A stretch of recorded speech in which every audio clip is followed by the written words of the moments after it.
It's nanotech. You like it? A little something. Mr. Stork, I'm being beamed up. Give me a little juice, Friday. You said save the wizard. We're too high up. You're running out of air. Yeah, that makes sense.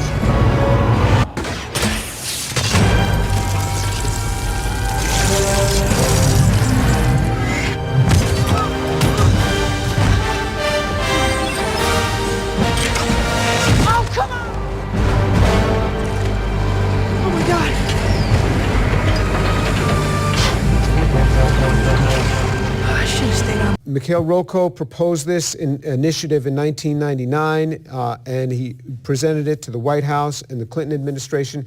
Neil Lane, who's here, who's a professor here, you know, what I've encouraged students to do in past years is get to know Neil Lane. There are people you have access to as a student that you will not have access to when you're not a student. You say, why? Because you get contacted all the time by people that want to get together with you, and you just don't have enough time. But if you're a student, professors often make time for you. Okay, you want to get together? Okay. I think you should contact Neil Lane. This guy has seen science from being a young professor to running the National Science Foundation to being in the White House there. And just say, I heard about you, I want to take you to lunch. And just say, if you're busy this week, how about next week? If you're busy next week, how about the week after? And just push it. He'll have lunch with you and take him to Brockstein Pavilion and spend $10 and have lunch with him. If you don't have $10, come to me, I'll give you $10 so you can have lunch with Neil Lane at Brockstein Pavilion.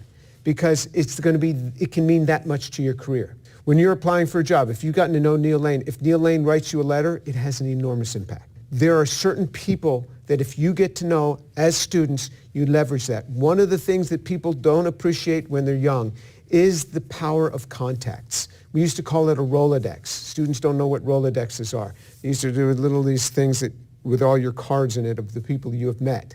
And then they had electric Rolodexes that you didn't have to turn it by hand. You push a button and it would turn.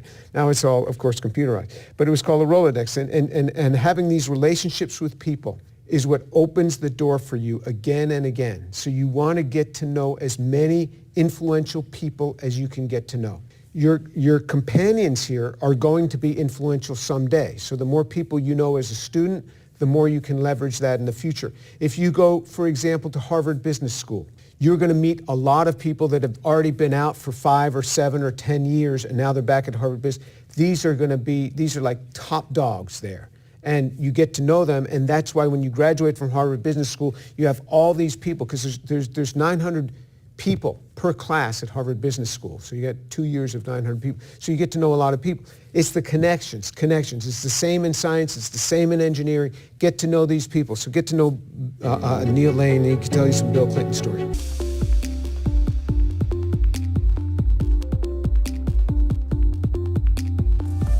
So last time we finished up talking about nano dragsters, and we talked about how those will move toward a step edge. So if you heat it up, they'll move toward the step edge and then start going toward that charge at the step edge. Yeah, they move toward the step edge because remember, there's a charge buildup when you have this edge here, because there's these gold atoms all along the edges that accumulate charge because they have nothing else to donate into, because they're just kind of hanging off the edge. And so all of these spots are the dragsters moving toward the step edge. So you see that little by little these are moving toward the step edge. And so they go toward that charged edge. So we also wanted to make nano trucks. Could we carry cargo? So that's the idea. Could we somehow carry it? And like there's a heme.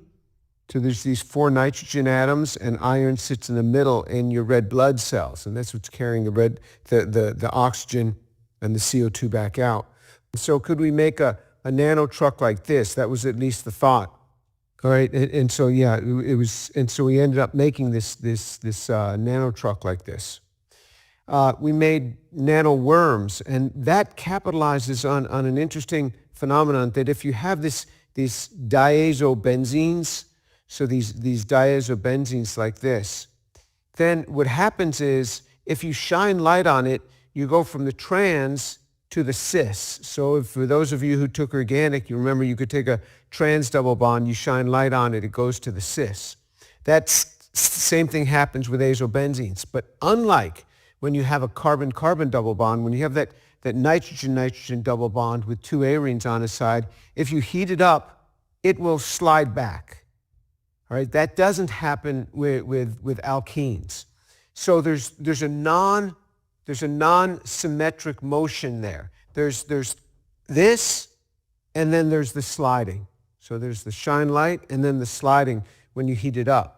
And so because of that, the idea was to move it and then just keep pushing it along that way.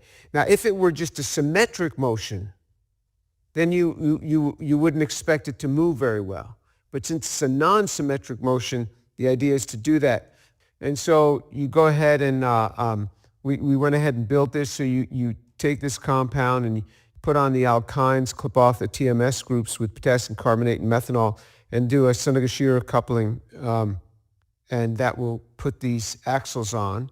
And so you can see that if you shine light on it, you get the cis, and then you warm it up, it goes to the trans. Cis, trans, cis, trans. And so this kind of works like that.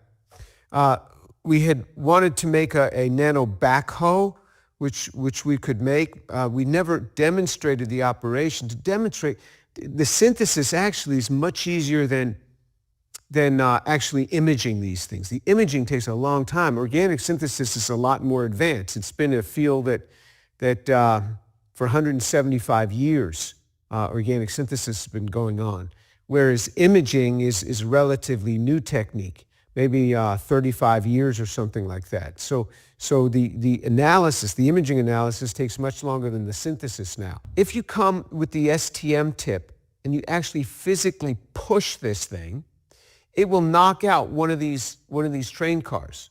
So it pushes the train car out, and look at that. There are the two atoms that were holding this together. One on top, one on bottom, and the two atoms holding this together. So those were like the two pins that were going between the junction piece holding this together. And so again, here's the crossed conformation. Now, you see this is in a trans state. Because of that, the copper atom can't reductively eliminate, can't come out of there. We tried manually pushing this into a cis state, hoping that the copper atom would get thrown out, but it still never came out that way. It just didn't have enough freedom to get the orbitals lined up right to do that reductive elimination, where if it's in solution, it has all this freedom. Here it's stuck down to a surface. And here's the height of the two add atoms. These are the two copper atoms that were holding that in place. So the question comes, could you race these cars? So we wrote an article on how to build and race a fast nano car. Did you ever think you could write a scientific article like that? This was like, I think it was like in Nature Nanotechnology or something. But what we did is we built these cars, and you say, okay, here's the cars we built. So it's not much of a car, it's only got two wheels. But we knew we had to race these. There was a race in France. The first international nanocar race was held in France. And we had studied the movement of molecules on surfaces, and we knew the more wheels you have, the more it sticks to the surface. So you want to minimize the number of wheels. So we went to this two-wheel structure, and we put an amine here and a nitro group there, so it would have a strong net dipole. And that strong net dipole would allow it to be influenced by the tip more easily, because the tip is setting up an electric field gradient. And that's the idea. And you can see here's one of these nano cars, these two-wheel things, and it's kind of bent. But you see how it's kind of bent on its, so that it would fluoresce inherently. So the fluorescent group, in this case of Bodipi, is really part of the car itself. So it's part of the axle of the car. And then we changed the wheel structure, and the wheel structure would allow it when we have these different wheels on there, it would allow it to go faster.